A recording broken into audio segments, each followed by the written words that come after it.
welcome to episode 7 of the podcast. Uh I think this is episode 7? 7. Is it episode 7 or episode 6?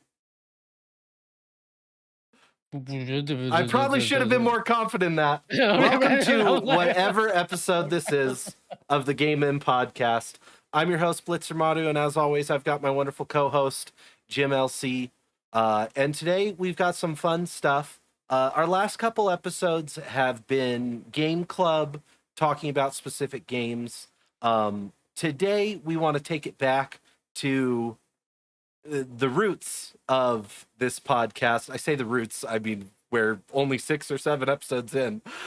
Um, but today's going to be a bit more topical, talking about some things that we've seen in the news, kind of our thoughts on it, as well as some of our thoughts about the wider gaming space in general that we'll get to a little later. But before we get into all that, how you doing, Jim? I'm doing well. Just got back from KomoriCon this past weekend. If you don't know what that is an anime convention down in Portland. Um, and I have a lot of thoughts um on just conventions in general now that I've been to quite a few over the past like year or two, right? This is my first year that I attended an anime convention in general, right? And the Oh, only okay. times I've ever attended conventions was besides work related conventions, we're not including that. We're talking Yeah. about within our sphere, right? Um, is mostly the Penny Arcade Expo down in Seattle, right? So PAX. Um, this was the first year I did SoccerCon this year, and then I did KomoriCon. Um, and I will have to say that these anime conventions have more heart and soul than PAX has in the recent years. Interesting. So So I've only I done feel PAX the one time with you, and I thought right. PAX was like super well organized. Oh, do you want to wait? Hold on. Actually, while we're on that topic, hold on. Just I found this a couple days. Do you remember this? This photo? I don't know if it's gonna focus. Oh, Do you remember dude, this photo? I do remember that photo. Oh man, because it was COVID. We had to mask and stuff. Yeah. Yeah, no, I think I Um, have a photo of us at the Elden Ring turtle yeah, it was the somewhere. turtle, right? Yeah. Uh-huh. Oh man, Um, good times. yeah, so well, PAX is let me just preface this. PAX is always a great time. I always enjoy going. It's always a blast. Um, but it feels to me ever since E3 died, though so many years ago, um, PAX has kind of filled the void that E3 left behind in a sense, right? Mm. Um, and that's not necessarily a bad thing, but I feel like the kind of how do I want to say this? The grassrootsness of it. Maybe PAX has never been grassroots, but at a certain point it was, right? Yeah. There was it feels like that's kind of gone now, and these anime So conventions are I more get grassroots what you than mean. PAX. I get what Mhm. you mean. PAX, and like I don't. This is gonna sound super negative when I say it. PAX feels corpo. Yes. Like you Mhm. go to PAX and like Discord is there and Samsung is there and like companies are there to like advertise their games and stuff like that. And it's an incredible experience. It's an incredible There's like nothing wrong with it. Nothing yeah. wrong with that. Yeah. It's a really cool thing. But like when you go to an anime convention, like 90% of the panels are done by like an anime fan who submitted to Mhm. be like, hey, we want to use a room to do this thing. Or like you were sending me like pictures from what was that? It was like It was a FF14 trivia. there was so I went to FF14 trivia. I also went to there was the Uma Musume live event where people could sign up and they did races just like live right there. So you just go into a room and you just um so I'll attach some videos here Yeah. when you see it. What Um was that one you were sending me pictures of that was hurting me? oh that was a panel called Anime 102, right? Or Science of Anime 102, right? Had nothing to do with the science of anime whatsoever. It was just a complete like utter It was like joke. Anime it is was a from satire. Maine. It was a satire thing. It was probably one of the see, when I was going to the panel, right, I was expecting, "Oh, yeah, sure," 'cause I had some time to spare before I went to my next things. I was like, "I Yeah. just wanna let me just sit down and do something." This was, like, 9 o'clock at night on a Saturday too. So I was like, "Okay, sure."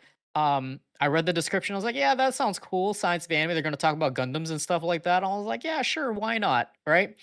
Absolutely nothing was involved. It was a complete it was a satire panel, right? It was like, them talking to, like, there were professors, right, for example, Yeah. and stuff. Um, so See, but like that kind of stuff, like, and there are large anime conventions that do kind of feel corpo in a way, like, because I've gone to Germany a couple times to see my friends at Dokumi, and Dokumi's massive. Like, it's one of the mhm, biggest anime conventions in Europe. Uh, and it's like super well put together, and like that's nice. But like, I do remember when I was younger, I went to Anime Bonsai in here in Utah, and Anime Bonsai was very grassroots, and it was like mhm. they got really big and then they moved locations and they slowly died down.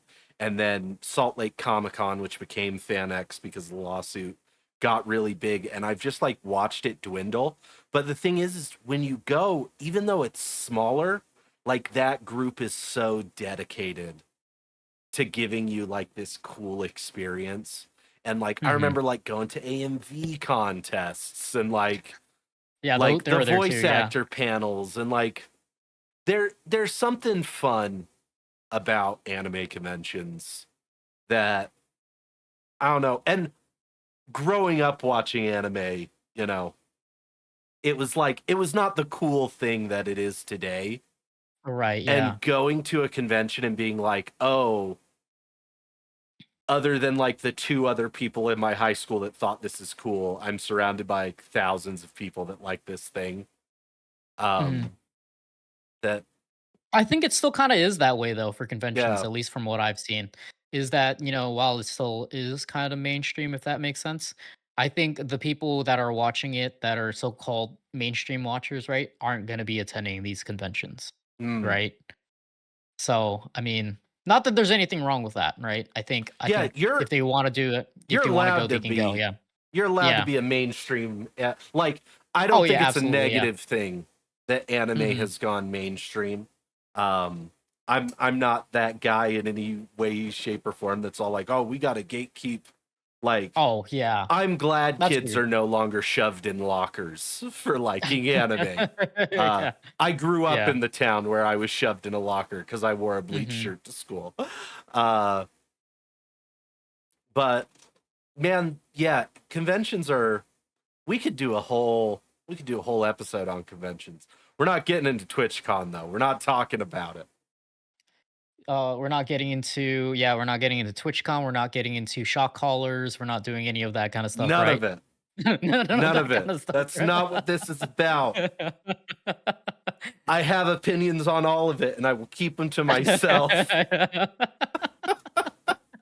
Um well, that's good, man. I'm glad you're getting you've it has seemed like every time I'm talking to you for the last few weeks you've been somewhere and you've been I've been keeping doing that, busy. yeah.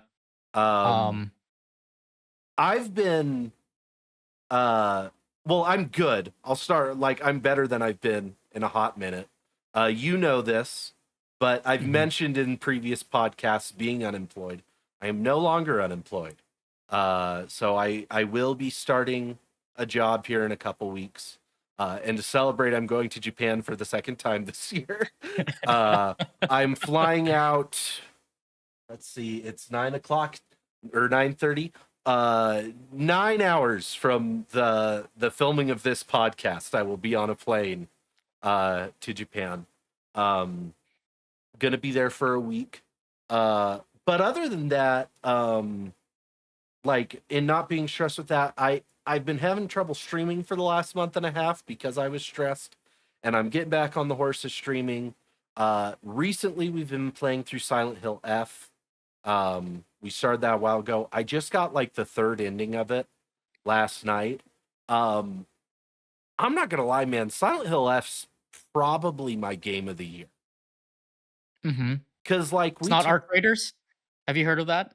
Have you heard of No, that whole entire thing? Okay, never no, mind. is We're not our gonna get into we're not gonna get into um that. but like, we did the episode of Expedition 33 and like I loved Expedition 33, but like I talked about like how I had those moments where like I just didn't want to play the game. Like I was all like, "Oh, I'm kind of pushing myself through." And then it would get better and stuff like that. This game, like I'm getting ready to start my fourth playthrough of it. And given a playthrough of Silent Hill games like 10 hours, but like it has held my attention that well that I'm all like, no, I'm going into fourth playthrough. I'm getting every ending. Like I am enthralled by this story. I love the music.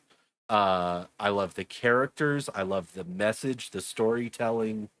Um, Hot take, but I love the combat of Silent Hill F. That's been like a lot of people's like huge complaint. Um, and I'll talk about it more later because it ties into one of my. D Do you wanna know why I think you have that opinion? It's because you streamed Expedition 33. I think if you didn't stream Expedition 33, I think you would have had a different opinion. Like, you think Expedition 33 would have been my game of the year?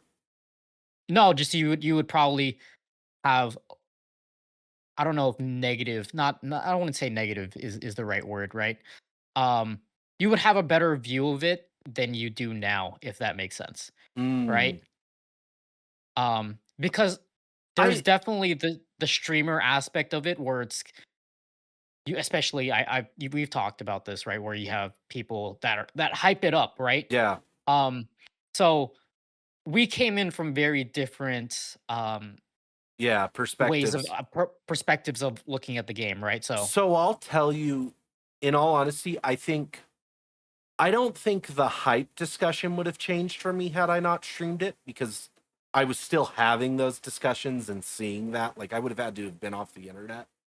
But mhm, I think what would have changed was the pacing of how I experienced the game because it was like there were nights where it was all like, "Oh, I if I was not streaming this, I would have played an additional 3-4 hours and done like 10 hours straight of potato couch gaming." Um right, but it was all like, "Oh, I don't want to be on camera. I don't want to be yeah, like entertaining." And I did do like all the side questing I did off stream, like pretty much all of Act 3 I did off mhm, stream. Um but yeah, like I can see how there would have been sections of Act 2 that like if I wasn't streaming and it was like, "Oh no, I can just blast through all of this in like a 10-12 hour gaming session," I probably would have felt slightly different about that rather than having, and I didn't have huge gaps. It was like, "Oh, I streamed Wednesday and then I streamed Thursday and did like mhm, 7 hours on both days," but I definitely could see how it would have affected my perception. right, Um, but I'd say I'm also streaming Silent Hill F, right, and like what's like I don't feel tired when I'm streaming Silent Hill F. Like right, there have been times where I'm like, "Oh man, like no, I'll go for another 4 hours" because I'm right, so enthralled.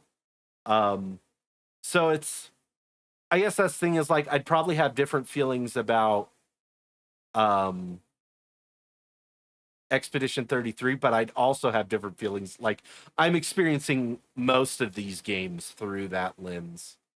right, Um, what's interesting? Another game I've been playing is I've been playing Ghost of Yote. That's been like my off-stream game recently. Uh, and I thought that was going to be like a hardcore game of the year contender for me, and I'm actually struggling to get through it. Like when I sit really, down and start playing, I do like a 7-8 hour gaming session, but like I don't wake up going, "Man, I want to play Ghost of Yote." It's just like it's the game I'm playing right now, which was not right. the case with Tsushima. And I'm willing to get into that, but I'll get into it at a later date. I'll get into it at a later date. When we talk like game of the year predictions and stuff, which will probably be our next episode. Yeah, I think by the time you get back their Game Awards will probably announce their nominees at that point. I know Joystick already did, but Yeah. so So yeah, I could see us talking about that, like for the early December episode. Because Game Awards are what? They're like December 7th, when are something the like Game that. Awards this year? I think you're right. I think the Game Awards It's like are first week of December. yeah, that's about right. December 11th. Yeah. Yeah. So So nominees will come out soon. so So that video is probably gonna be a quick turnaround. yeah. um, Hmm.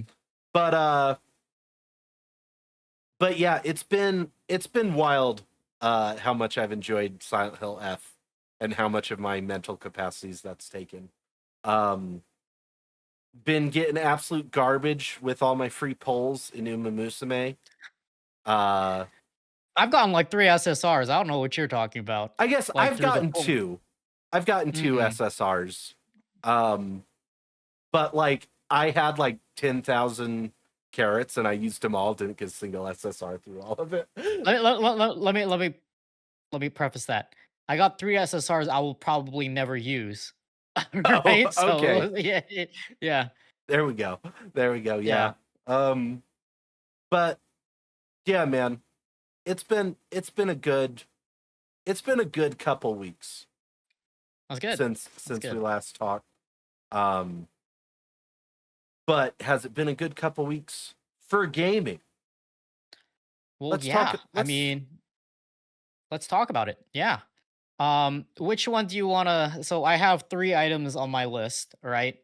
I have Halo, Final Fantasy 14, and then the Switch 2. Which one do you wanna talk about first? Let's talk about Halo. Okay, let's talk about Halo. Okay, Halo had their it was at the Halo World Championships, right?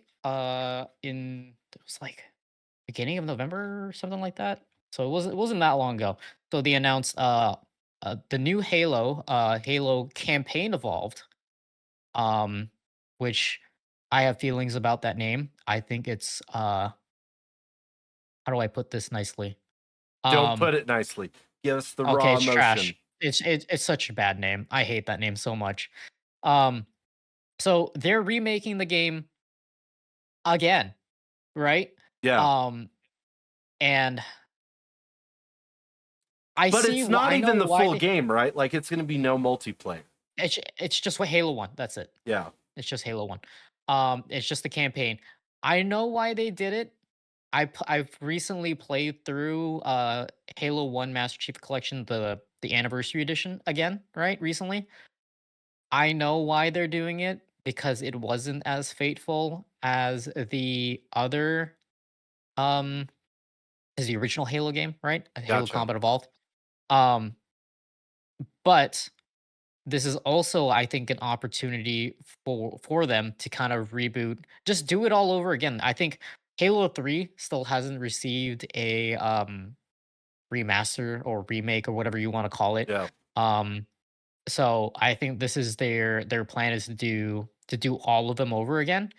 Um and Well, then they'll go from there. I'm not really sure. and So correct me if I'm wrong. They announced this. This is coming to PlayStation, right?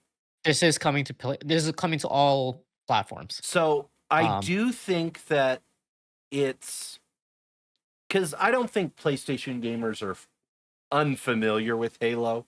Like I think most of us had a friend who had an Xbox and played Halo on that if we didn't own one. oh, But I I'm gonna say do. this too.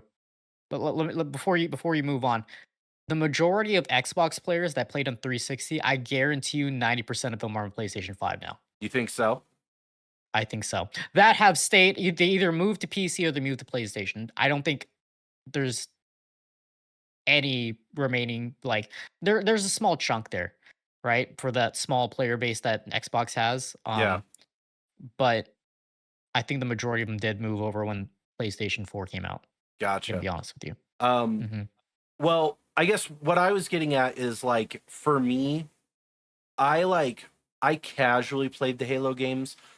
I will buy this on PS5, and if they turn around and go, "Oh, we're remaking all of the Halo games," I will gladly take it as like the idea of like, cool, this is me finally going through and experiencing Halo Mhm. like diligently. And I know I could get the Master Chief Collection right now on like PC. Um, but like knowing that at least this remake of one is coming, like I'd be willing to say, cool, I'll play one on my PS5. I'll turn around and get the Master Chief Collection for the other ones. Mhm. Um, but I am excited to play Halo on my PS5. That's It's gonna be interesting. I think, and this will be when we do our next segment of hot takes. When this topic of exclusivity in games will come up again, and okay. I have a hot take on less a hot take, but more prediction, right? Okay. So, we'll get to it. So, But yeah, that's Halo. at the end of Yeah. the day, I think it's a cool thing. I think there's like, or I guess I think there's cool aspects about it. Um, I think I would rather see them make or remake one of the good Halo games than make another bad Halo game. Uh, I know I don't have a lot of horses in the Halo race, but I'm aware that the last few games have not been received well. Yeah. So remake one of your bangers. Oh, speaking of which, Halo Infinite, I think is going to be stop receiving updates now, for their multiplayer. I Oh, think that was just announced like a couple hours ago since we're recording, or like a couple days ago. oof. Um, I remember 343 saying this is going to be our 10-year game. It's been 4 years. Has it been 4 years? Yep, since Halo Infinite. Jeez. Yeah. So, anyway, so I'm excited to see where it goes. I mean, it looks good, but Yeah. that's how it goes. So, the next one on the list is 7.4 Final Fantasy 14. So I I have been a bit out of the game with Mhm. 14. Though but you did a really awesome summary of 7.4 on TikTok. If y'all aren't following Jim on the talk, go follow him on the talk. It's got great content. The Um TikToks. Yep. Also he puts it on YouTube if you don't want to go to the talk. It's in his Also on YouTube shorts. Instagram now, because I've just been doing that. So wherever you choose, fine by me. Here's I don't this is the like- official plug of our boys doing good short form content. Um, but I think for me the biggest thing is the glam unlock. Mhm. Uh, and it's I there's two reasons it's a big deal for me. One, obviously, I think it it's a fun thing to all the different options we're gonna have now. But I think it's going to revitalize the game in a way that people are not fully expecting.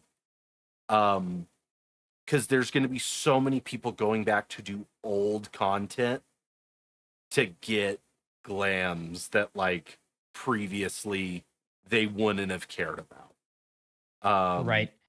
and I think what that is going to do for younger play or newer players being able to be like, oh no, like I can go back and actually experience these old raids because people are doing them.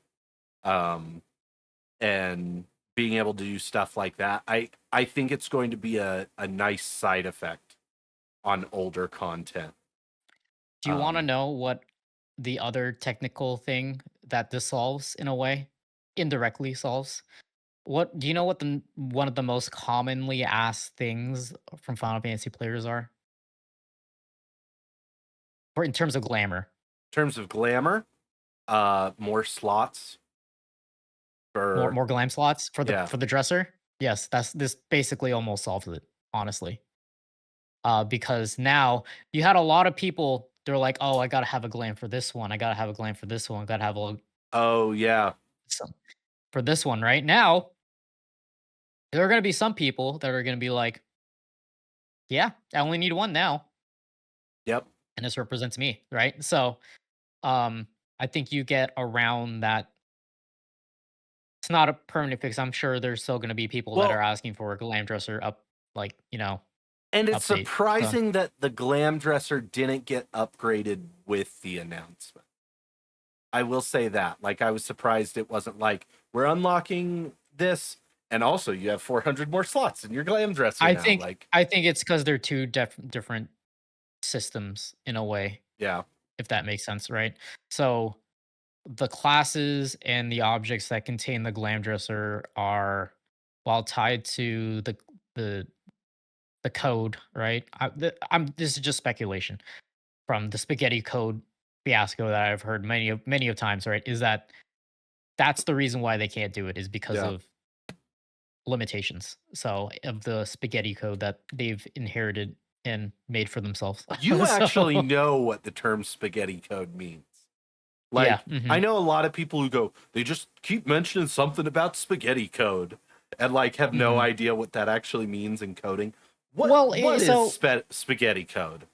so it's not spaghetti, right? The way I see it, and people, for people that don't know, I do have a computer science background. For people that don't know, I don't think I've ever mentioned it, so that's why I'm bringing this up now. Yeah. Is that the way I perceive spaghetti code, especially at work, is that do you ever do you ever have that time where you um let's say you're looking around your place, right? And you look at that corner of the room, right? And you're like, I'm gonna clean that up. And then when you look at it, and it's like, oh man, I don't know where to start. Yeah. That's a good example. That's a good Gotcha. example of it. Okay, so it's just it's not necessarily that, it's not always that you can't read, understand, or kind of comprehend what is kind of what the code is trying to tell you, right? It's just that there are so many upstream and downstream complications when you do a specific action, right? When you try to fix a specific part, right? Is that wow, it's just what is it worth our time to do this and prioritize this, right? Yeah. Um, that is honestly kind of the essence of a lot of the problems. Even it's not just this isn't just a Final Fantasy 14 problem. This is any kind of modern system, legacy system, everywhere, right? Has this problem, right? There's no such thing as a spaghetti code free systems. More some are more so than the others, right? But everywhere has problems, right? So that's just how it is. So Gotcha. Well, it'll be fun to see. It'll be fun to see, you know. It seems like if I were to give one major thing to Dawn Trail and post Endwalker, like for as much as people want to be like, oh, why can't the 14 devs fix this or fix this? Like, and they bring up a cajillion problems. I feel like they have addressed so many requests in the last year and a half of like, we have hats now for Vieras and Hrothgars. Like, we have unlocked glams. There's stuff with the way armor's put out in patches now. Like, mhm. I feel like they have tried to address a lot of things. Um, for everyone who wants to say that they don't listen, I feel like they do, and I feel like they're trying. Yeah, it's a lot about prioritization of work, right? And it's also a lot of on hands. Well, it comes with prioritization, right? How much help you have with that, how many employees we have with that, right? Yeah.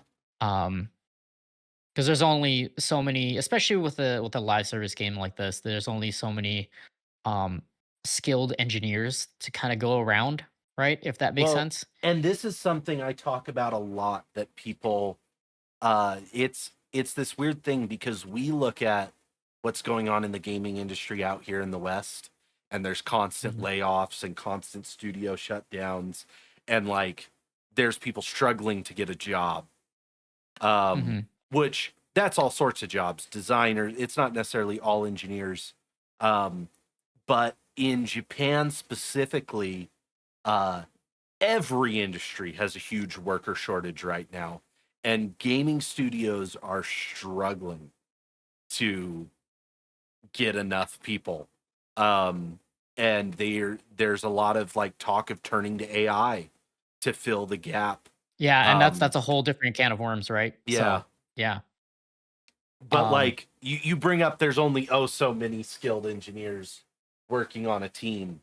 Um, and I think specifically in like Japanese companies, it's a struggle right now.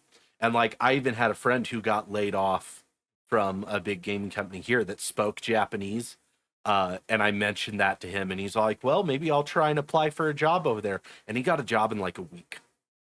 mhm. Like they were all like, "Oh, you're like a high level, like you can do coding and you speak good Japanese. Cool, get over here." Like, Yeah, yeah. um, so I interrupted your point with that tangent, No, but no, no, it's what you said is absolutely true, right? And there's only so much you can do. There's only so much that, I'm sure if you were it's easy, if you were Naoki Yoshida, right? You'd probably want to hire as many people as you can to make this great game as great as possible, yeah, right?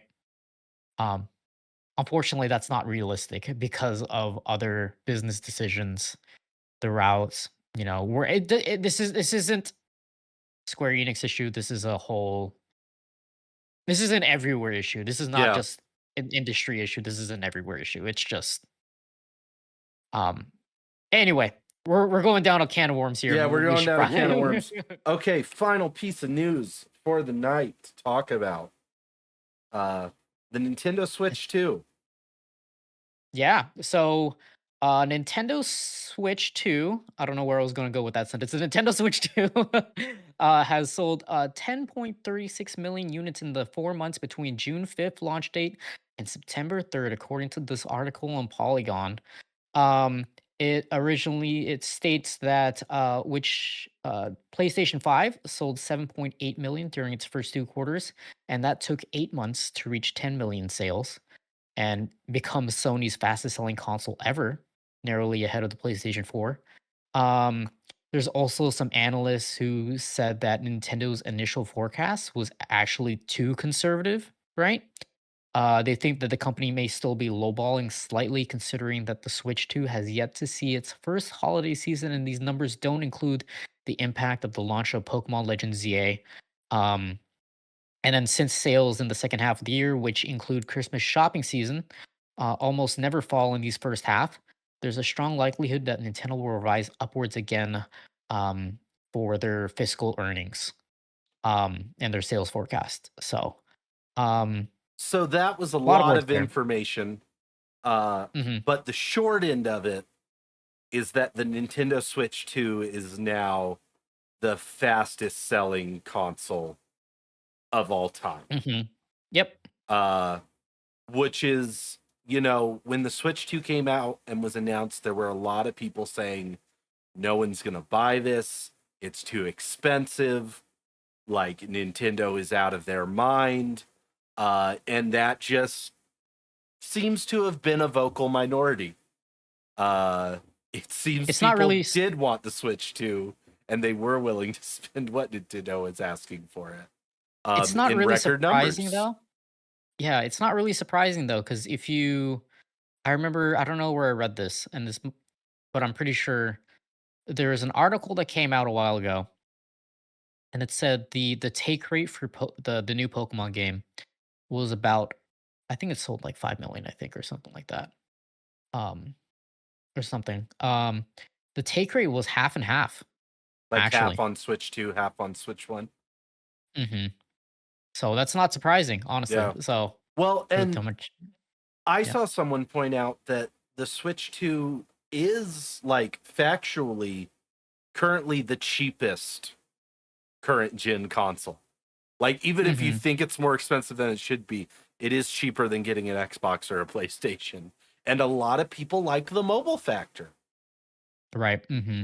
Um Um, Another point on that. I'm going to talk about this later in my hot takes.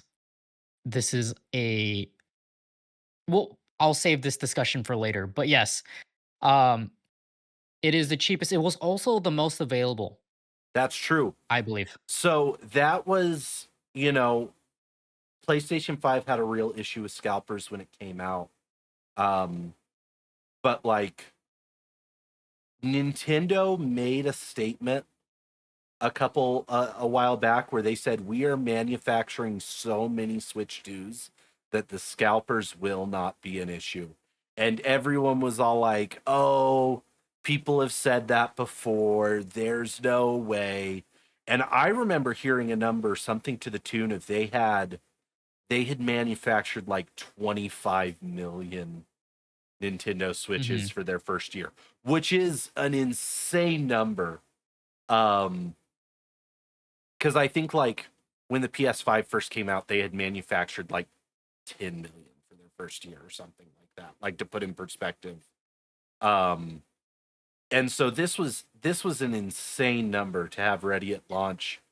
And so far they've delivered on it. You know, they've sold 10 million. You can go to any store and they're on shelves like Right. You know what? In hindsight now, that was actually a very smart business decision by Nintendo. I don't know if you heard the news. Have you seen the price of RAM recently? no. It's jumped up 170 something percent. Jeez. Well, and a lot of stuff is because chip makers and there's a whole that's a whole separate discussion of what's happening right now. Right. So, in hindsight, very smart of Nintendo to do so, Yeah, to right? have everything made when it was cheaper. Yes. Because now the RAM is super expensive. So, which we'll get into that's also another that's also something else on that same topic Well, that I'm talking about. so So, let's do it then. Let's do it. Where so you mentioned it. I was a little coy about it in the beginning, but what we wanted to do tonight was we wanted to give our hot takes. It I feel like it's recently become very popular on in short form content. You see the videos that are all like, "Oh, these are my like Souls hot takes that get progressively hotter," and they do like mhm, 0 to 100%.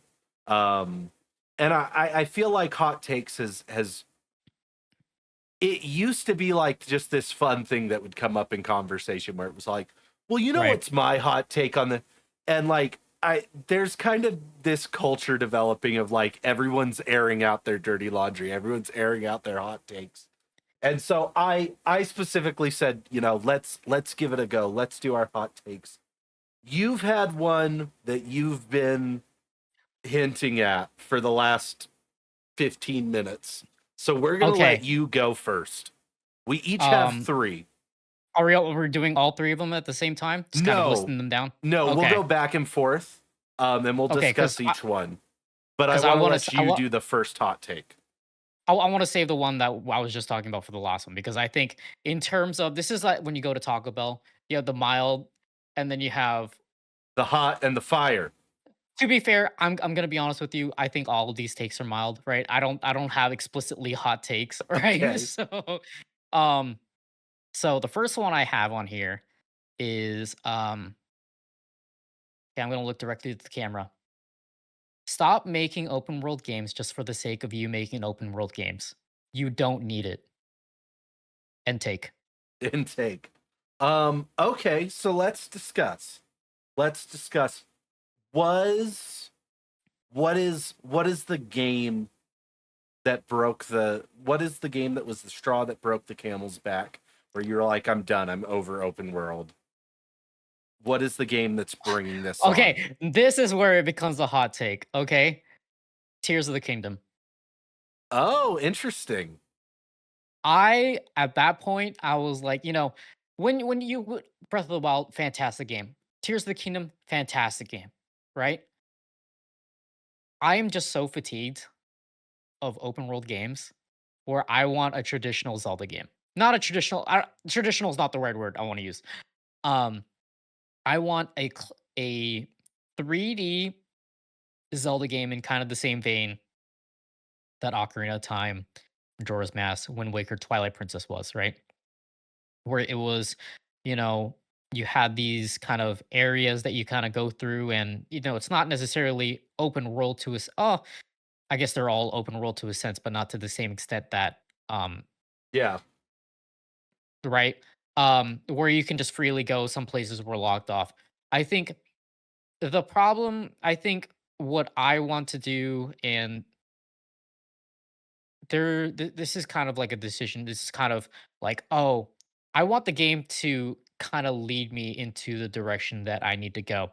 Um, if does that make sense, right? I get what you're saying. So I've talked a lot about this with my brother because we're both huge uh fans of Breath of the Wild and Tears of the Kingdom. He actually thought Breath of the Wild was a little better than Tears of the Kingdom. Oh, I Um do too. uh Mhm. and it there's a bit of like, oh, it did it first, and kind of the way it's built.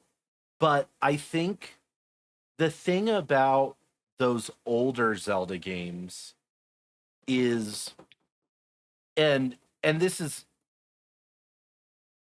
a lot of people associate the Zelda formula with Zelda, but what you have to realize is the Zelda formula was so prolific that like game design is like taught and based off of Right. what Ocarina of Time did. Um, but there's a progression loop to those old Zelda games. Um, and you can find game designers talking about this, and some people think this is like stupid and this is not how games should be designed. But like this is stuff that's been studied where there's a loop of like every 90 minutes in a game you are given something new, some kind of tool, like the hook Right. shot, the boomerang, or something. And then that tool unlocks being able to traverse a new area or destroy a Hmm. kind of wall. And like Zelda pioneered that idea of like Right. every 90 minutes of gameplay. And they did it with their dungeons and like the songs that you'd get on your ocarina, and like, and it even goes back further than Ocarina of Time. It's the carrot on the stick, right? The kind Yeah. of methodology. Yeah. Um, and the thing about open world games, truly open world games, like something like Breath of the Wild, is that progression gets lost when you're just going wherever you want. And you can Hmm. spend way more than the 90-minute window just trying to like dink around and open a chest. And there's something fun to sandboxes and there's something fun to open worlds, but we definitely got in a phase where I think a lot of like the really big games went into open world. Um, and Yeah. Just for the sake of doing it. Yeah. I mentioned this earlier, Ghost of Yote, I've had a lot of trouble getting into. And the main reason is Ghost of Tsushima was very open world, but I feel Ghost of Tsushima had a very strong story and a very Hmm. strong start to that story. And Ghost of Yote's opening is like 5 minutes, and then you were launched into the open world and you can do whatever you want. And you can just immediately start doing stuff. And they even like, you'll like take down a camp and it'll like force a cutscene to play after you take down your first camp, just to be like, oh, remember there's a story and there's stuff like you should be pursuing right Right. now. Hmm. Um, and I know so many people who put posts about Yote where they're like, I'm 40 hours into this game and I've still only taken down like the first boss. Um, and there's like an aimlessness that like just gets fatiguing at times. And so I I don't think you're alone in that take. Like I think open world games are fun, but I do Yeah. They think are there's fun. an Yeah. oversaturation of it right now because of the success of Tears of the Kingdom. Hmm. Um and a couple games that came out after Tears of the Kingdom that were heavily inspired by it. Um But like Tears of the Kingdom was in the 20 million sales. And there's Yeah, it's not a one of lot the of games that have done that. No, if you look at Metacritic, I'm gonna say Metacritic. If you look at Metacritic, do you know the top 2 games right now for the Switch 2? Is it Tears of the Kingdom and Breath of the Breath of the Wild? Wild. Yeah, Yeah, that doesn't Switch 2 surprise me. edition. Yep. Um, So, but yeah, so um it's. I think those games had a huge influence on the space, and they weren't the only open world games at the time. But mhm. I think it's, I talk about Genshin Impact a lot, which is inspired heavily by Breath of the Wild. Um, and that's a game that, turned a small company into a multi-billion dollar Yeah. company. Huge, biggest gotcha game of all time. There will never be anything as big as it.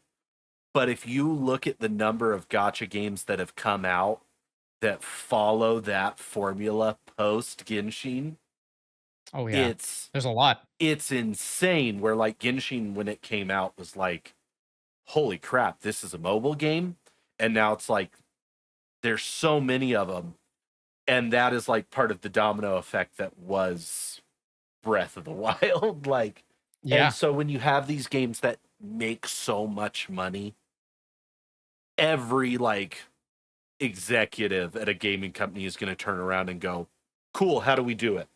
Like, That was the battle royale effect yes, it for was the Fortnite. same thing with Yeah. Fortnite and PUBG. Mhm. Those were so big that it was all like, "Cool, everything needs a battle royale mode now." Yeah. Um, Even Final uh, Fantasy had a battle royale mode. which one? Oh Was it? no, First Soldier. I Yeah. actually really liked First Soldier. And this was not one of my planned hot takes, and I don't even think this is a hot take. Uh, but I will say this: we need to stop designing games as mobile exclusives. Like just full stop. I think games should not be mobile exclusives anymore, especially in the era of like Steam being able to do what it does, like with certain mobile titles. I know why they're developed, and it's like to catch a certain market. But like I look at the First Soldier, that game, and if that game would have launched on PC and consoles, it would still be around. It would not have died after 1 year. But like Yeah. it was so hard to play a battle royale like that on mobile. Man, I was so disappointed because I've always wanted to try it, right? And then I was like, well, it's closing. There's no reason for me to try it. It All right. was fun, So, man. It was fun, and it had cool ideas. And it was like if somebody had figured out how to hook up a keyboard and mouse to their phone to play, they were so much better than everyone else. And it created mhm. this huge skill gap. And it was like there were the people on mouse and keyboard, then there were the people on controllers, and then there were the people trying to play on their phones. On their phones. Yeah. And it was like, well, if you would have just launched this on PC with like PC lobby, like Yeah. this would not have been an issue. Um, Right. And to plug ourselves, if you want to watch an episode on live service games, we did that. That is that's episode 3. true. Was that 3? I don't remember. We're I going think it back was to this episode episode 3. bit. Okay, we're going back to this bit where we don't know what we did. How many episodes do we have? I think that was 3. I'm gonna Um, look right now. I'm gonna pull up the playlist.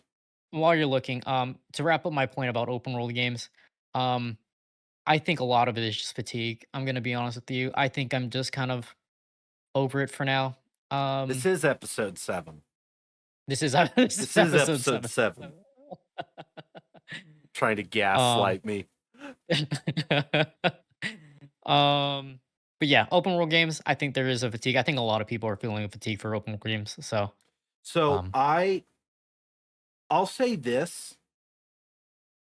For me, a lot of times the fatigue isn't necessarily like the open world concept. It's the length. It's the number of yes, hours I've got to put in. Like honestly, if someone came out with an open world game where I could do absolutely everything in the game in 30 hours, I'd actually really vibe with that.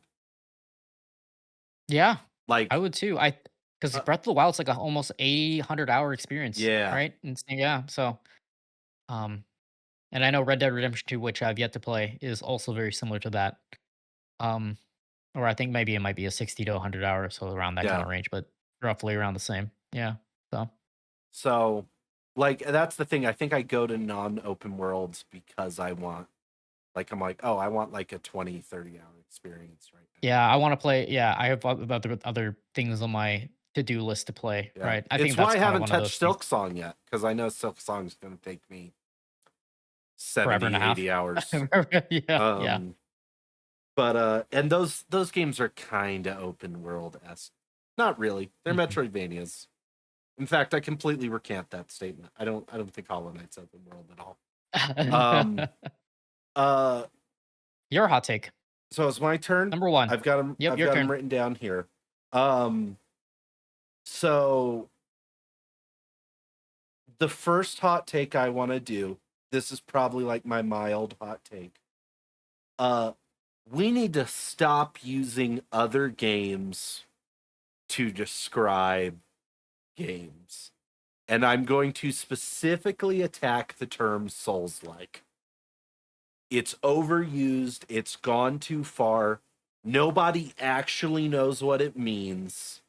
Um, and we're using it in all the wrong ways. Um, and I'll tell you where this hit a boiling point for me recently, where I was all like, no, I'm over it. I saw somebody reviewing Zelda: A Link to the Past, the Super Nintendo game. And their They call it a opening Souls-like? statement was Zelda: A Link to the Past is a great Souls-like on the Super Nintendo. No, I'm like 95% sure Miyazaki is on record saying that the Zelda games inspired the Souls series. Like, calling A Link to the Past a Souls-like in my brain is the most backwards like progression of how we describe games ever. Um but it's hit a point where like with the term Souls like if a game is hard at all and you die in it and it's action oriented, that game's a Souls like now. And it's all like I think Souls like can exist as a genre, but I think like we need to like actually nail down what that is. Uh Okay. Before we get into Souls-like, not Breath of the Wild. A Link to the Past wasn't hard. What are what? well, A and Souls-like? what's funny is I've always said that about Souls games is people complain that there are no difficulty settings in Souls games, but they don't complain that there's no difficulty settings in a Zelda game. And that's because Zelda games are naturally tuned to like an easier level, where Souls games are naturally tuned to a harder level. And that's like the Right. difference between the two. But my point is that that game isn't hard. That's not a difficult I game. actually think A Link to the Past is a little more difficult as the Zelda No. games go. As Zelda games go, I have seen people struggle with A Link to the Past. No. Like It's not that hardcore, bad. I've seen people rage quit that game and like get through Majora's Mask fine, get through Twilight Princess fine, get through I think it has to do with the isometric gameplay, truthfully. Mhm. Um I think there's people that do struggle with that. The same way that like I think a lot of Hollow Knight's difficulty comes from the fact that it's a Metroidvania and it's a side scroller. Like Okay, you said the word. How do you feel about the word Metrovania now? so here's the thing. I think we have actually spent time establishing what a Metroidvania is. Mhm. Um and those two games were so genre defining that like we created the term Metroidvania to describe a very particular type of side scroller. Mhm. Uh um and the way progression fits into Metroidvanias of like you get an ability and that unlocks new areas. And like people call Hollow Knight a Souls like, and I'm like, no, Hollow Knight's not a Souls like, it's a Metroidvania. Like, Right. and uh people are like, oh well, like it's difficult, and I'm like, yeah, Metroidvanias are difficult historically. Like these were not easy games. Um, Right. and it's this weird thing where like uh but I think Souls like is probably the biggest like example of it. But like I also see people calling things Zelda likes. I also see people calling uh what was the one I heard the other day? Mario like. I saw someone Right. call something a Mario like, and I'm like, it's a 3D platform. We have genres, we have names for these, and like I feel like we've just kind of abandoned genres and we just say, oh, visually or like mechanically, it's kind of like this thing. And so we're just attaching the like title onto it very quickly. Um, and I'll tell you one of the main reasons I take issue with it is I think there's a lot of subgenres within genres, but I also feel like when we use likes instead of the genre to describe a game, we inadvertently put people off from games that they would enjoy. Uh, Oh, not only that, you also bring comparisons to that, yes. right? Um, Um, and so you'll get people who think they'll enjoy a game because you made that comparison and then go, oh, this is nothing like why I like X and X game. Um, mhm. uh, but like I've seen a lot of third person action games get called Souls like when like they don't have the same leveling system. The combat is significantly faster and like more fluid and like the abilities and stuff. Um an example I'll give is like Stellar Blade was a game that like is very much so a third person character story action game that is a lot closer, in my opinion, to uh, God of War 2018 than it is to Dark Souls. And no one calls God of War 2018 a Souls like, but they were calling uh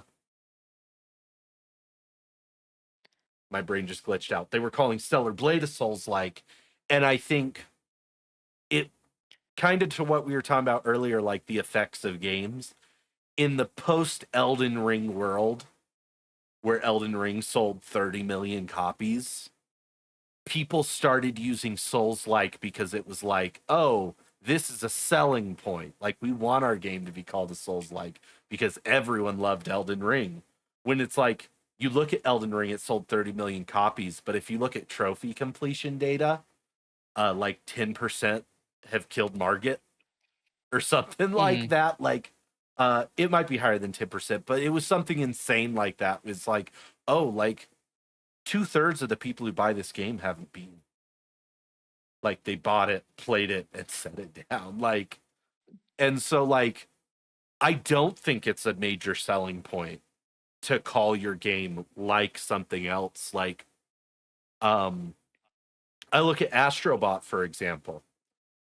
One game of the year, uh, did sell a ton of copies.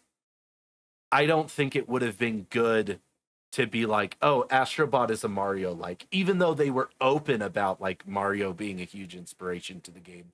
I think being like, oh, we wanted to make a classic 3D platformer and describe it in that way made me want to play it, it made me want to buy it. I don't play Mario games.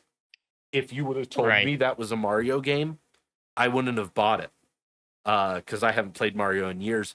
But I do hear 3D platformer, and I think about I loved Spyro growing up. I loved Crash Bandicoot.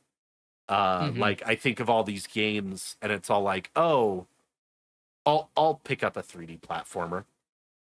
Right. Where like you narrow down. I don't know. I think we just need to stop doing it. That's my hot take. Like I think I we think just need to you know what purge it from our vocabulary. I think you know what it also is too. I think you're getting one guide a lot because I've never heard the comparison of Stellar Blade being a Souls like. I've never heard it. Really? Yeah, I've when it never came heard. out, everything I saw about it was calling it a Souls like. Hmm. And I was like screaming from the void that it wasn't. Another one, Black Myth Wukong. A lot of people called Black Myth Wukong a Souls like, and I was all like, it's not a Souls like. It's just an action game. Yeah, it's just an action Yeah. RPG. Yeah, it's so weird. It's like I didn't know this was a thing. I didn't know people were just putting. I knew people were putting Souls like on almost everything, but I didn't know it was like that blatant. Yeah. Right. I'll start sending you the videos when I see them. Okay. Yeah. No, I'm interested. I'll suck you into my algorithm and let you Algorithm. and let you see how bad it's gotten. So, you mentioned Spyro. You mentioned Crash Bandicoot. This one might be interesting. The GameCube was better than the PlayStation 2. That's okay. This Yeah. is your hot take number 2. I think Yes. that definitely qualifies as a hot take. Let me tell you why. Justify it for me. First of all, the controller, best controller they've ever made. I know you hate the GameCube controller. Worst controller of all time. I know that. Worst controller. So we had a whole thing about ranking controllers that never made it into. We edited it out. But so for everyone who doesn't know, my opinion is that the GameCube controller is the worst controller ever made. That to me is a hot take. Yeah, which I'll own it. It's a hot take. But go on. Go on why you love the GameCube more than the PS2. Let me tell you. Which also pioneered the greatest controller of all time. Oh, I was gonna put that on my list. I don't think the DualShock controller is that great. So I'm just saying. You're entitled to your opinion. I think the Xbox controller layout is probably the better one. But anyway, besides the point, I thought, and I think this is coming from a lot from nostalgia, right? Because I grew up playing. I had more games on the GameCube than I did with the PlayStation. Mind you, PlayStation 2, fantastic games, right? Specifically, the most played game on my PS2 was Kingdom Hearts 2, I think. I still have like a memory card somewhere, like just stashed away. My PlayStation 2 is sitting right in front of me. I still use it. Yeah.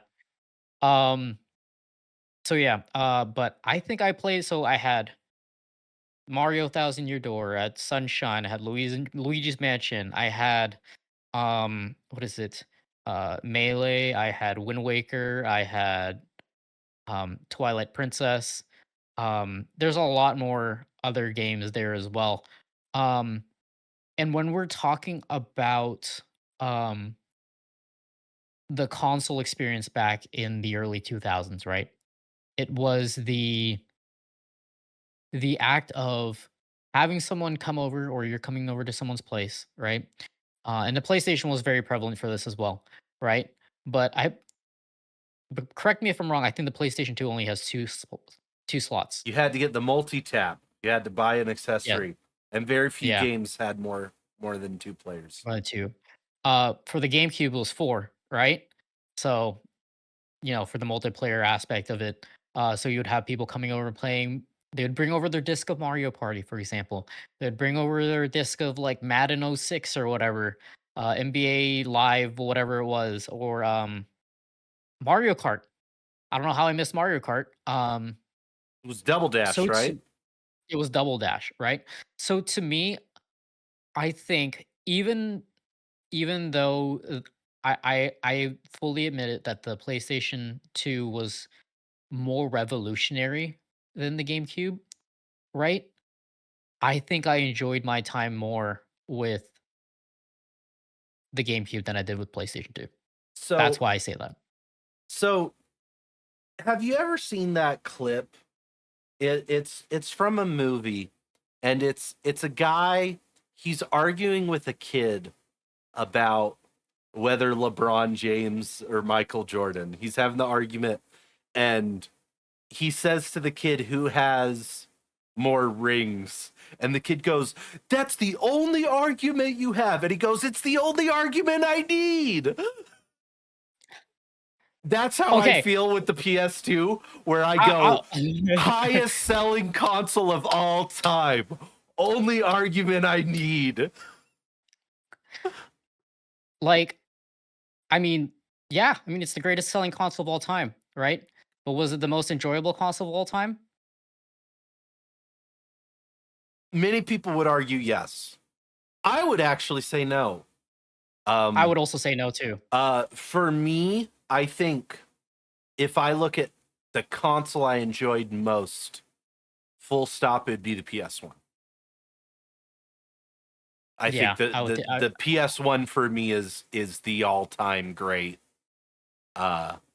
Like we're talking JRPGs, we're talking Spyro, we're talking Crash Bandicoot. But so I will not say you're entirely crazy in your argument of GameCube versus PS2. And this was, I'll both back you up and disagree with you. For me, growing up, gaming was a very personal thing. And Mhm. it still is in a lot of ways. I know that sounds counterintuitive where I stream and we do content and stuff. But like for me, sitting down and playing through a JRPG by myself and like experiencing those stories to this day is still like a big deal for me. Um and we were talking earlier about Expedition 33 and how maybe my thoughts were swayed because I didn't experience it on my own. Um but so for me, Sony has always provided that experience. So Mhm. for me, like Sony has always been king because it was giving me what I wanted. Um, and so like for me to hear like one of the things you brought up was like the multiplayer of like Mario Kart, like that has never been a huge piece of gaming for me, and it's really something I've really only got into in the last few years. The idea of playing games with other people outside of like maybe Final Fantasy 14. Mhm. Um, but like I got a Switch so I could do like Mario Kart on stream with like viewers, like um, and so I could see how like if that's the experience you had growing up, the idea of like going over to your friend's house to play games together and doing that, like I could see why it would be the better console because it delivered on that experience. Similar to, I've always said that's the debate between PlayStation and Xbox. If you want to play like multiplayer, like games like Halo and stuff like that, Xbox is where you go. If you want to have a single player narrative driven experience, PlayStation was where you go. Um, so I don't think you're insane for saying the GameCube is better. Uh, I think by the numbers, it's definitely a hot take, but I think you would find plenty of people ready to line up behind you and go, I agree. Mhm. Just like how the GameCube controller is a superior controller. I will still stand by. I know you're still gonna knock. So I Is it because it's built like a Lego? Is that why you don't like it? know, I'll tell you what I don't like about that controller. There's a couple things. Um, the C stick, I think is worse than just having buttons. Um, I don't like I don't like even in modern games, I don't like when they have like a cog wheel you can pull up and select stuff with like the joystick. Like I would rather hit buttons. Um and I feel like the C stick was very much so the start of that. But also the way the buttons click on on the GameCube controller is abrasive to me. Like You all those like are it? clicky buttons. And I'm that way with like keyboards and everything. Like I do not Um, like like really tactile clicky. I like muted. So like on the PS5 controller, it's got those really soft click buttons, which also existed on the Vita. They actually reused the Vita technology for the PS5. And like I go back to my PS4 controller and I go, oh, this feels too clicky. Like my buttons feel loose. And like if you shake the controller, you could like watch the buttons kind of like move around. Because they don't have that extra padding, where if I pick up my PS5 controller, that's solid.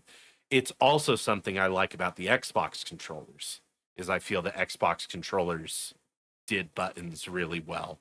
And the GameCube controller is a clicky controller that drives me mad. You didn't like the click clack. Yeah, Nope. you don't like the click. like the way the triggers are in the back specifically are like just such a heavy click when you get them.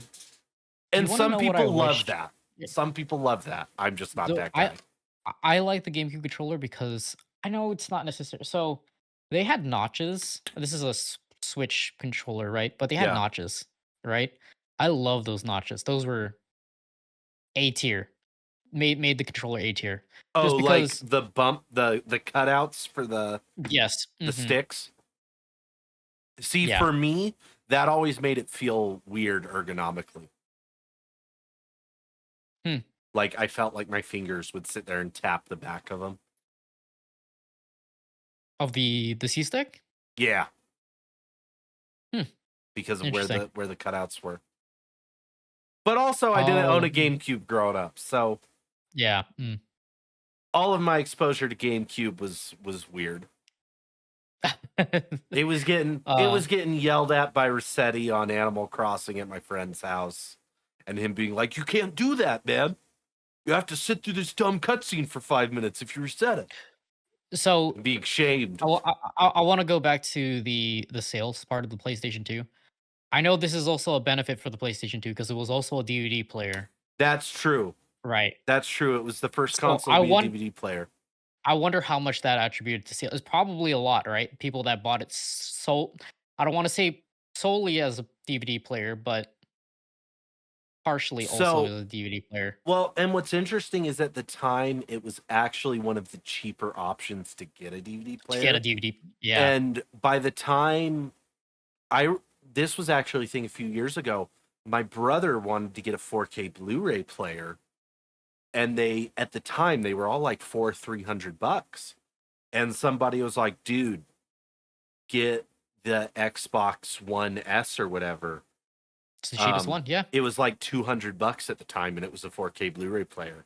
And so he bought it. Like, so sometimes it is this weird thing of like the console is the cheap option to get this other technology. You bring up the DVD player function. This is actually, and new consoles can still do this, I think.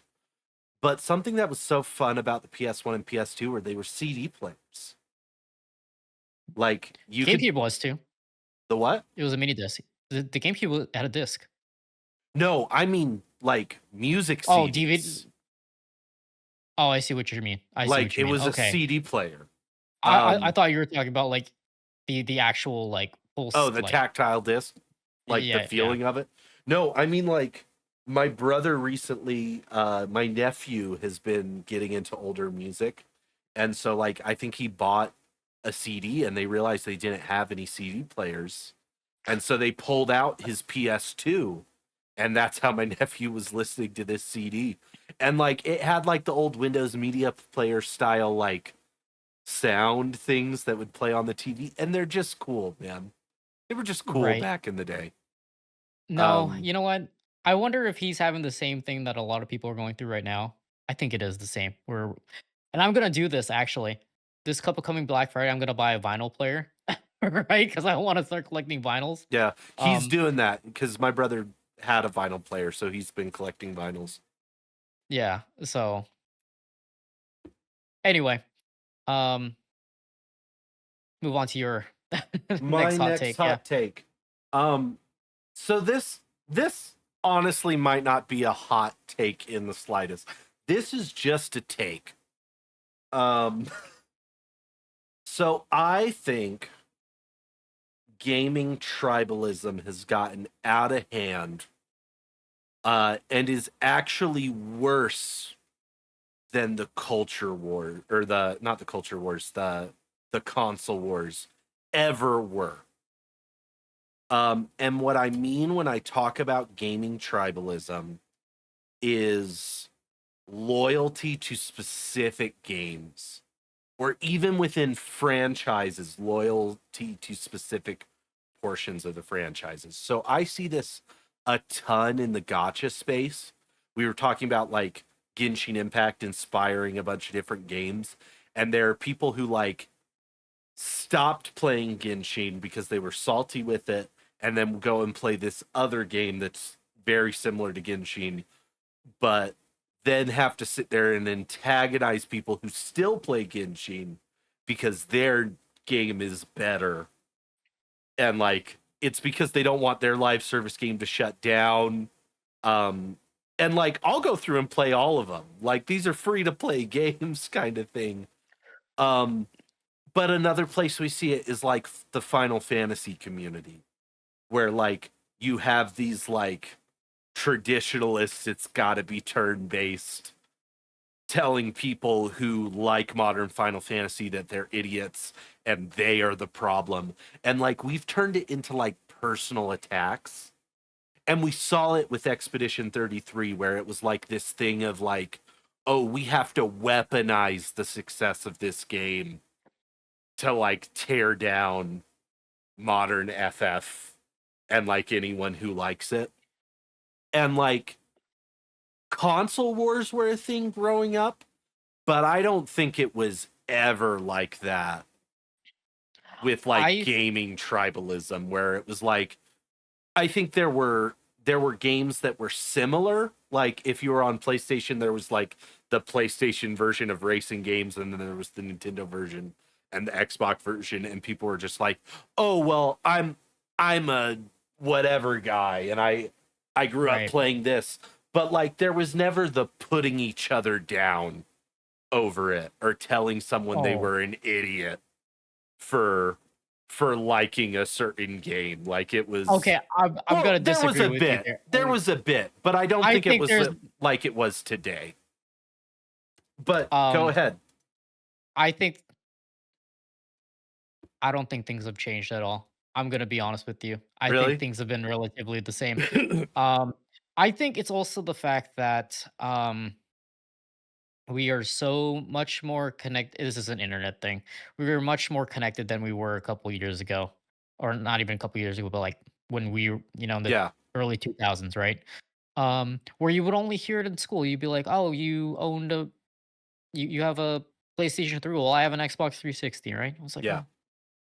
Right? That kind of discussion, right? But it is much more, with the advent of social media, it's a lot more louder now. Yeah, you're bombarded with it. Yes, right? So with that being said, um, and I am okay. I know you went you went to SmackDown this past like what 2 weeks ago or something like that, Oh right? yeah, last Friday. It was awesome. Let me talk to you about tribalism just in general, right? Wrestling tribalism, it's insane, right? We have, AEW and WWE and stuff like that. You like what you like, who cares, right? I don't really care. Um, but when people say it's like, "Oh yeah, I don't think that one promotion is as good as the other promotion," and I was like, "Well, did you watch their show?" They're like, "No." Right? And I'm like, "Then what opinion are you making right now?" Right? So I feel like very similar to video games, right? Um, there's a lot of that kind of same kind of thing where it's like, "Oh yeah, Final Fantasy 13 sucks." Right? You would say, right? Yeah. "Have you played it?" And they would be like, "No." Then where's your what? That's not your opinion, Yeah. right? So That's an opinion you've taken from somewhere else, or that you accepted from somebody. It's a lot of that as well. I could go on all day about the idea of like people parroting opinions that they hear on the internet. But no, Mhm. I think you're right. I think there is a piece of it. We're definitely more connected than ever before, and everyone is able to have a platform, and everyone's able to voice their opinion. Um, Bo Bo Burnham had a really great thing in it in his Inside special where he goes, I don't think, or he says, is it really necessary that everyone has an opinion about everything all the time? And Mhm. maybe that's not good for society. Like Right. that's the way he phrases it. And maybe it's maybe it is what you say. It's like the the console wars were just as bad and they were just as mean, but it wasn't so in your face It wasn't 24/7. amplified. Right, yeah. Um and now it's like, oh, I can't log on to TikTok for longer than 5 minutes without seeing a video of somebody saying somebody is an idiot for whatever game they choose to like or still Right, mhm. support. Um, But so that's just how social media is nowadays. It's very reactionary. It is very much of that kind of thing, right? What gets people's attention more, right? Hey, it's true. unfortunately, it's that kind of, sentiments, right? So, um, Well, and I do always stop to be like, oh, what stupid thing are they saying now? And even like the way I say that their opinion is stupid. Like right. I've gotten like conditioned into it. But I guess then my take isn't that my take is still that it's gotten out of hand and maybe it's been out of hand for a long time. And my moral of the take where like my first take was we got to stop using likes. I think we we just need to calm down and not view someone liking a game that they're playing as a threat to you enjoying the game you want to enjoy. I Oh, yeah. I don't think that if we go with the Final Fantasy example, I don't think Final Fantasy action games getting made is taking away from other great turn-based games getting made that you're able to enjoy. Like Right, uh yeah.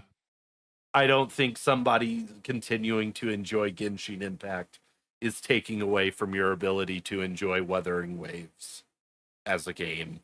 Um and I think maybe that's probably what is I do feel like the thing with like the console wars and tribalism is there's always been this weird thing of like, no, I have to win other people to my side so like my thing survives and my thing continues.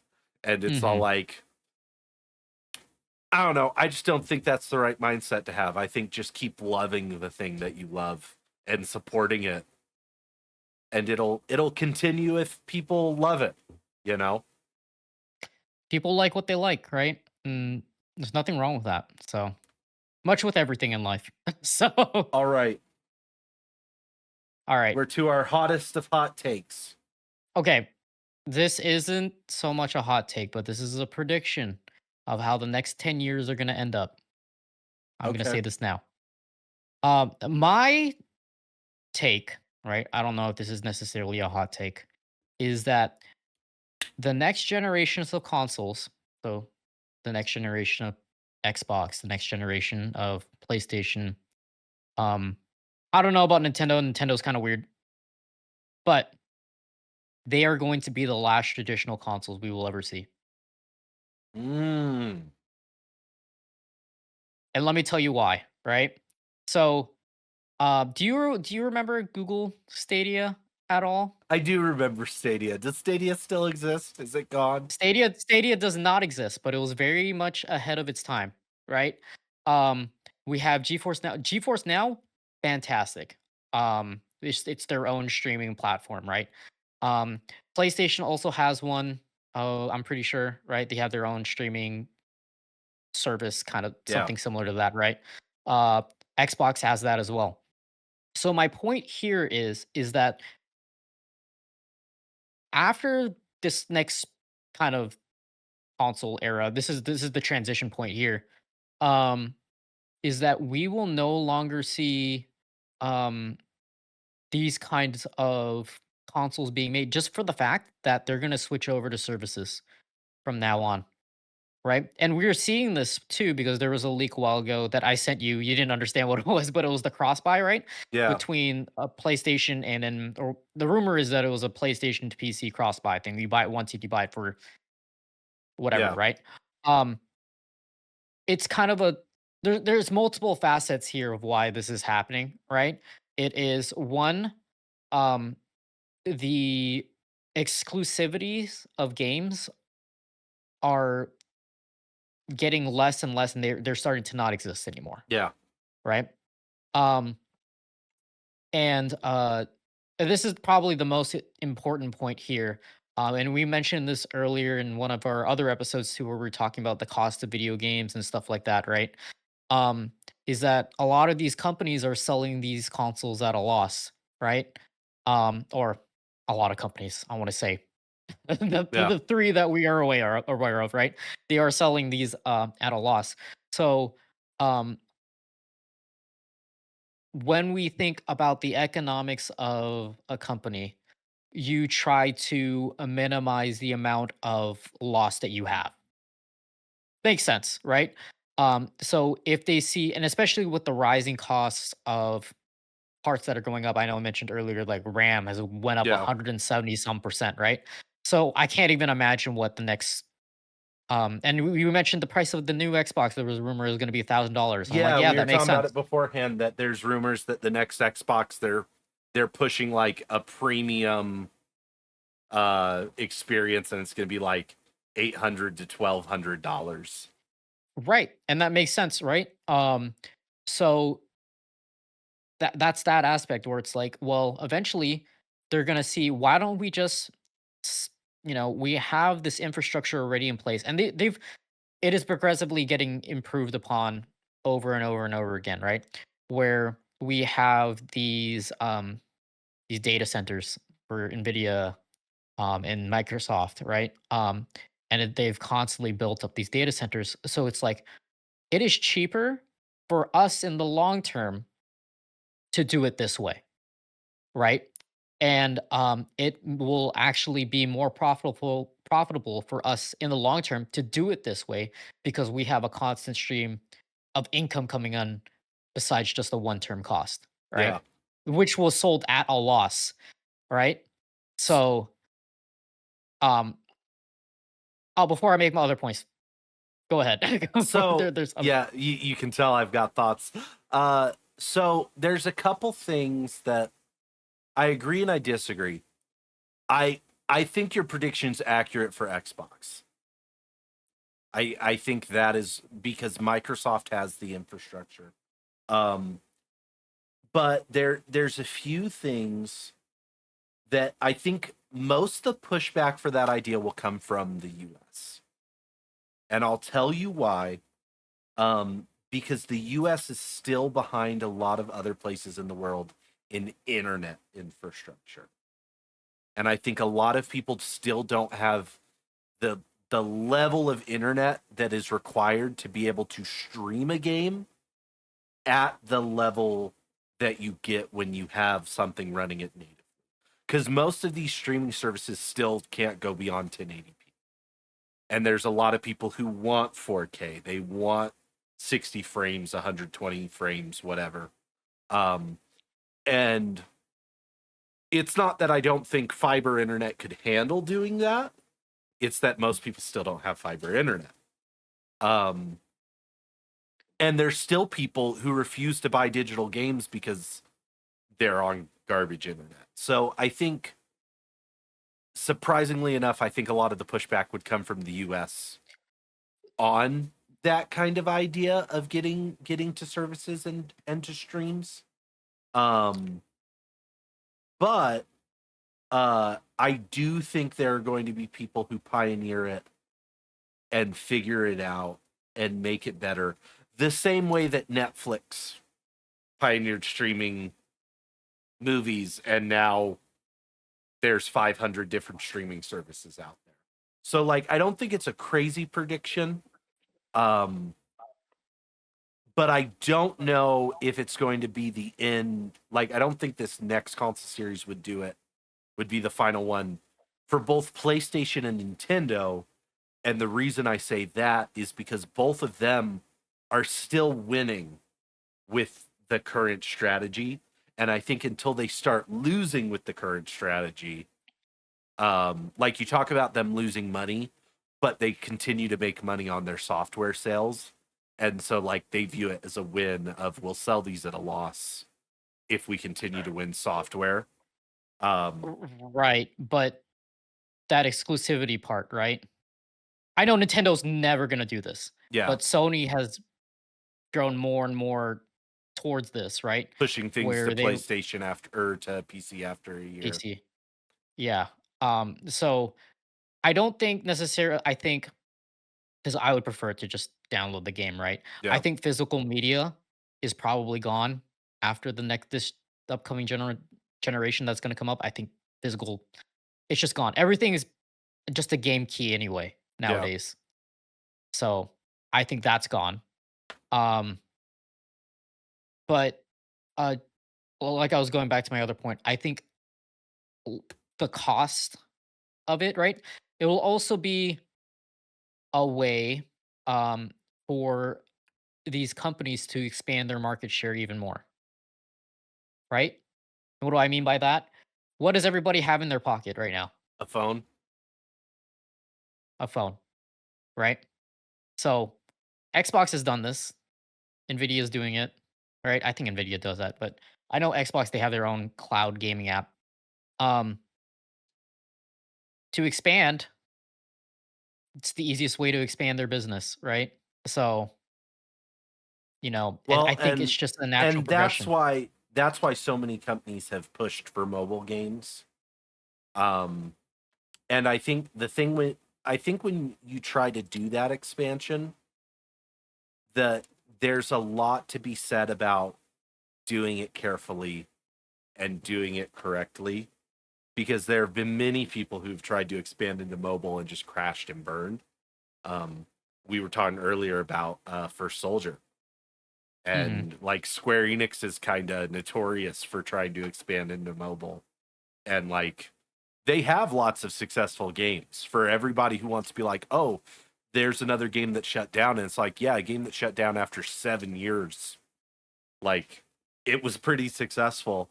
Um, but I think if they really want to expand into mobile, I think this is actually the thing that doesn't get talked about enough for Stadia.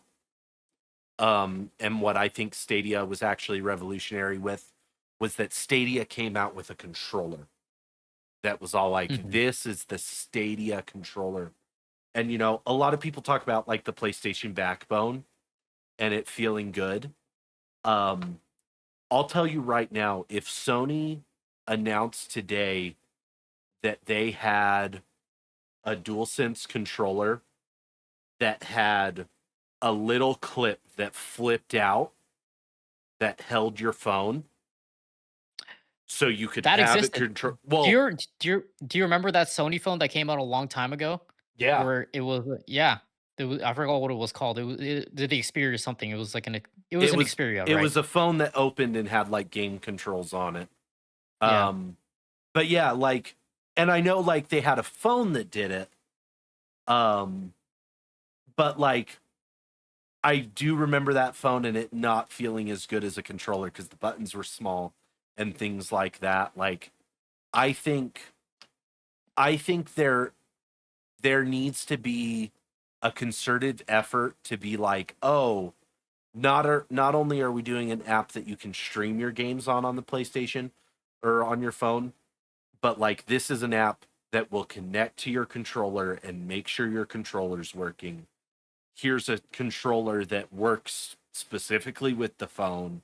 Like I think there needs to be like a very holistic approach to turn around and be like, no, gaming on your phone is a good experience. Um, and I think there's little pieces of it all over the place. that no one has successfully gone, hey, here's the full thing. June also, I think I just came up with this point as well, right? Eventually, us us too, right? And maybe people watching, we are gonna become the minority of gamers, right? Where we still play with a controller. Yep, A lot of kids nowadays, the iPad kids, have never touched a controller in their life, it's true. right? So, and what did they have? They have an iPhone, they have an iPad. And this is also seen in like other countries Well, as and well, a right? lot of them are more comfortable playing a PC game on keyboard and mouse even than they are with a Yeah. controller. Yeah. So, I mean, there's also that aspect too, where it's like, well, a lot of people are still going to have computers around, right? So Yep. that's why it's like, a lot of these consoles are probably going to become glorified. I mean, they kind of are glorified computers to a Yeah. certain extent nowadays, right? Um, but you're seeing these in a lot of countries too, where they can't afford to buy a console, right? Yeah. But they can afford to buy a phone, right? Like, what is the Well, what and like the phone some is seen as like this multi-utility thing that you have to have. right? Um, so and it'll be interesting to see like technology in like terms of, because the phone doesn't have to be super powerful in like aspects of like RAM and process. Like it needs to be able to process the stream. Right. Like I think about even in my stream tends to be a lot more stable than a lot of people I watch because I don't run the game on my computer. I run the game on my PlayStation, and my computer is just processing the image that's coming through the capture card. Um, So to counterpoint this, right? I know you brought up the point about the internet, right?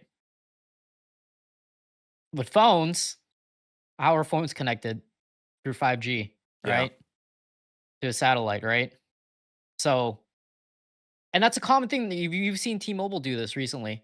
And they're not the only ones that do this. All phone carriers are doing this now, where they have 5G internet just as your router, yeah. right? And it's only going to get better. I mean, you know, I will say, Star Starlink, for example, is a good example of this, right? So I think the internet infrastructure is getting there. And I mean, we talk about, the next console generation being the last one. And so it's like, yeah, no, I could see 10 years down the line, like we could be there. this probably won't even be, yeah, probably 10 years. Like what? Probably 2 years from now there'll probably be a next gen console, right? Roughly Exactly. 2 So 3 yeah, years. 10 years from now would be the end of that console's life cycle. Right. So, Um, I will say, um, gosh, I had a thought in my head and it poofed away. Uh, I think a big thing with all of that is I think there's a lot of people who do think like, oh, that'll never happen. Um, because they see the problems with game streaming, they see the problems with like gaming on a phone. And what I would say about all of those like issues is, think about where online gaming was in the PS2 era. Like, think about how many online games existed for the PS2 that utterly failed because the infrastructure just did not exist and there were too many problems. I think of like the Resident Evil Outbreak games. Final Fantasy 11 I wouldn't call like a failure, but like they shut down the PlayStation servers because it right. was just such a hassle to make that work on the PS2 versus playing a game online in the PS4, PS5 era, and how Or even Xbox seamless, 360. yeah, Even like the yeah. how seamless of an experience it is nowadays. And so it's all like, I don't think it's far-fetched at all. Like I pointed out a bunch of problems with gaming on a phone, but like I don't think it's far-fetched to think that those will be solved 10 years from now. Oh yeah. Like Mhm. I think however you want to do it on a phone, like if you do want to be a controller player, like I think that option will exist for you. If you want to be a keyboard player on a phone, I think that option will exist for you. If you want to just do touchscreen controls, that option will exist, and I think it'll be a little easier and better than it used to be. So I don't wholly think you're wrong. I think a traditional console market will always exist. Because like you talked about Nintendo being weird in the discussion. Yeah. I think it's a question of how long everyone holds out. Kind of like with retro games. Like I think like the big companies have stopped making consoles to support these retro games, but how many companies have stepped in and said, no, there's clearly people who still buy these. It's just about figuring out. And like, is it a world where PlayStation stops making a traditional console and it's a service, and somebody else steps in and says, no, we're going to make a hyper powered console that like runs these games natively, because the service does let you download the game. And if you don't want to play it on your phone, here's the Station Player 7 or whatever it's called. And you've seen that with the ROG Ally. Yeah. Right? With the Xbox. It's just gonna be, I mean, like somebody is going to step into the space. It's just all it's gonna be is just glorified PCs. Yeah. With a different logo slapped on it. All it is. So. But yeah, I think what's funny about that take, and this will be my final thought on it, is no, people have been putting that take out for different reasons, but since the PS3 and the Xbox 360, there have been people saying this is going to be the last traditional console generation. They said it with the PS4 and the Xbox One. They said it with the PS5. It'll be interesting to see what is the generation that finally does actually make that a thing. The transition to services. Yep. Yeah. The other thing about it is I think it'll also have to come from a developer side, because I think developers rely on a certain level of power to make their game a certain fidelity, a certain frame rate. And it's all like, at what point will the streams be able to deliver what developers want to deliver? That's the glory of living in a data center. It's always constantly updated. Yep. So I think it'll happen eventually. I think you're right on that. I question if the next console series is truly it. But you know, maybe I'll die in a horrible accident in 2 years and never have to worry about it. I don't want to be part of that. Let's hope that. I don't want to be part of that future. I don't want that future. Alrighty. All right. Your last take. My final hot take, which I think is probably the first actual hot take of any of the hot takes we've had today. Yeah. I think this applies broadly across the board, but specifically, I think it is extra pertinent in the survival horror genre. I think that ammo and weapon durability are the exact same mechanic. And we are way too uppity about weapon durability in a game. I see people constantly complaining about weapon durability. And I've never seen anyone complain about ammo. So functionally, like, I'll take Silent Hill as an example, because this is a game, this is in traditional Silent Hills, like, you find a shotgun, for example, you find 10 shots for it, you use those 10 shots, and that shotgun is now unusable and just sits in your inventory.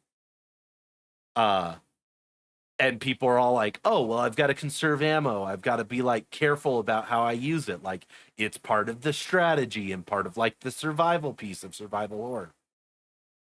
You play Silent Hill F, you find a kitchen knife. You can slash with that kitchen knife 15 times and then it breaks and it's unusable. Functionally, the exact same thing has happened in both those scenarios. But people go, oh, I found that awesome weapon and it was so cool. And now I can't use it anymore. And they're super upset about it. When with the shotgun, it's all like, oh, well, maybe I'll find more ammo for it later. Cool. With the kitchen knife, maybe you'll find another kitchen knife later. Once again, it is functionally the same mechanic, but we get so uppity about one and the other we just like accept like, oh, this is how it works. So, question for you, because I've catched you watching playing Silent Hill. Um, is there a meter for durability? Yes. There ammo. So I'm assuming there's an ammo. So they're the same thing. Yeah. And Yeah, they're the same that's thing. what I'm saying. They're the same thing. And like I saw it a lot with Breath of the Wild. Which Breath of the Wild didn't have like a full meter, but like you could look at your weapons and see if they were close to breaking. I remember there was a way to do it like in the menu, but like there were people who were like, "Oh, Breath of the Wild is ruined because of weapon durability." And I know those same people would play a game like something like Fortnite, for example, where you're never like super really lacking for ammo, but like they wouldn't complain about ammo functionality in a game like that, where it's like in Breath of the Wild, if you had a weapon break, it was so easy to go get that weapon again. Like it was like a not even a 5-minute task for like 95% of those weapons. The same way it was not even a 5-minute task in something like See, Fortnite to go find more I ammo. I think I think this is just more of people complaining about the game design of it, really. Because when you're making that Fortnite example, right, it's everywhere, right? So it's you're basically just it doesn't exist, right? Um, until it does, until Yeah. you get to a certain point where it does happen. Um, but with durability, I think it is the game designed to have that in mind, where where it's not always a constant stream of action, right? Yeah. Like with Fortnite, you're always, you know, you're You're doing always something, going, right? yeah. Like Halo is a good example of this. There's no weapon durability, but there's ammo. Call of Duty is a good example of this. So but then you would always pick up the next one, right? You Yep. just pick up the next weapon if you run out of ammo, and then you just make do, right? So fundamentally, um, I don't think they are different. I think it is the perception of And the expectation. that's what I am pushing back on is the perception Mhm. of like I think we perceive these as different mechanics and we perceive one as being worse. And I'm like, no, it's the same thing. I think no, I think it's also the perception of cross pollination, or whatever, from genre to genre, right? When we have similar mechanics Yeah. as the ammo and durability, right? Where you're expecting it to behave similar to a different genre of game, like a shooter, than you are comparing it to Silent Hill, right? Yeah. So when you put it like that, when you put it into their head, like this is how it should work, why doesn't it work in this game, right? Well, and what's funny is I I I said this take to my roommate and you talk about that pollination of ideas. And he said, what you're going against with that take is years of the idea of swords don't need ammo. That too, yeah. Like, Mm-hmm. like that was like the advantage of the sword in Halo was it didn't need Right. Mm-hmm. ammo. Even though I think the sword did have a charge, didn't it? That's durability. Yeah. And Yeah. that's the thing, it's durability, but it's just ammo. Like it's just the and so that's what I'm trying to push back with this hot take, is that perception, because I see so many people complain about durability, and like people will be entirely put off of a game if that mechanic exists in it, but they would never think about it in an ammo gun based game. And It's it's all because it's like, so abundant. It just doesn't exist, yeah. right? Where you don't have to worry about it as often as you do. And that's the the thing other. is, like, when I played Breath of the Wild, for example, I never felt like I had to worry. Like, I was like, no, Mhm. I always have more weapons in my inventory than I can carry. Like, Mhm. weapon durability was never an issue. In fact, I would say I was more often out of arrows, out of Right. actual Mhm. ammo, than I was weapons that had durability to them. So yeah, that's my final hot take, is that I think we're too hard on durability. It's the same mechanic that we've seen in a different way that we don't care about. well, I mean, with Silent Hill too, right? You're playing a horror game. You're not playing Fortnite, Yeah. right? Well, and So that's particularly in Silent Hill, you know, resource management has always been a part of the survival horror genre. No one, right. like, people are annoyed when they're out of ammo in like old school Resident Evil, old school Silent Hill. They're like, "Oh, I have no more ammo. What am I supposed to do?" But like, they're not like, "This is a bad mechanic." Like, Yeah. no, that's resource management. So I don't know. I think this is also another one guide situation where your algorithm is pushing this. I've never heard this before where someone's complained about Silent Hill out of all the games where this is a problem. well, and So it's not just Silent Hill. I see it anytime weapon oh, with Breath durability. of the Wild, I think with Breath of the Wild I've seen it, and that's mostly for the fact of what your roommate brought up is that in other Zelda games, you know, Yeah, your sword doesn't break. your sword doesn't break, and it's a different game, right? Though So I think actually, if you go back to Majora's Mask, there was a sword where you could get an upgrade that was temporary that would break. And I think in Ocarina of Time as well, you could get the fake that's the big giant's knife yes, that the would giant's break. knife, yeah. So maybe there was durability in classic Zelda, and people just don't want to admit it. Maybe, maybe. Well, looks like that is all of our takes. So, um, That's the there's that. episode. Yeah. Yeah. That's that's the seventh episode of the Game In podcast. Let us know what you thought about our takes. Are they wild? Are they off base? Give us your favorite hot take you have in gaming. And if you enjoyed this, remember to like and subscribe. Uh, Watch the other videos. Go subscribe to Jim's channel. Uh, like you said earlier, he's in all the places. He's in all the Yeah. places, wherever you want to watch. But we know you're here on YouTube already, so go subscribe on his YouTube. Um, and thanks for being here. Thanks for listening to our weird rants. Yeah. And thanks for watching, everyone. Catch you all later.